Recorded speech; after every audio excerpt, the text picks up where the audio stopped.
মুসা রাদিয়াল্লাহু হইতে বর্ণিত আছে যে রাসূল সাল্লাল্লাহু ওয়াসাল্লাম ইরশাদ করিয়াছেন, তিন ব্যক্তি এমন আছে যে তাহাদের জন্য দ্বিগুণ সওয়াব রহিয়াছে।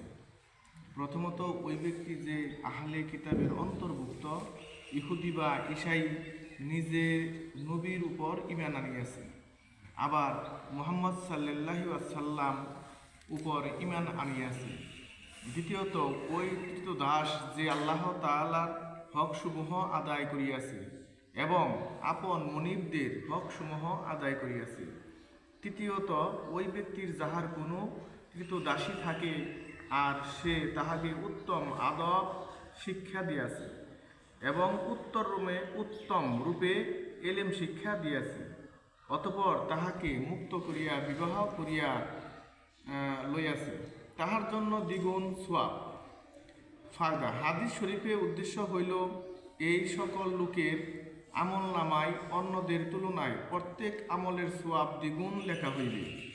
যেমন দৃষ্টান্ত স্বরূপ অন্য কোনো ব্যক্তি নামাজ পড়িলে 10 গুণ সওয়াব পাইবে, আর এই আমলই উক্ত 3 প্রকার লোকদের মধ্য হইতে কেহ করিলে 20 গুণ সওয়াব পাইবে। হযরত আসওয়াদ রাদিয়াল্লাহু আনহু বলেন, হযরত আবু বকর রাদিয়াল্লাহু আনহু আমাদের সম্মুখে বয়ান করিতে যাইয়া বলিলেন, 1 বৎসর পূর্বে রাসূল সাল্লাল্লাহু আলাইহি ওয়াসাল্লাম আমার এই স্থানে বয়ান করার জন্য দাঁড়িয়েছিলেন। ইহা বলিয়াই হযরত আবু বকর রাদিয়াল্লাহু আনহু কাঁদিয়া ফেলিলেন।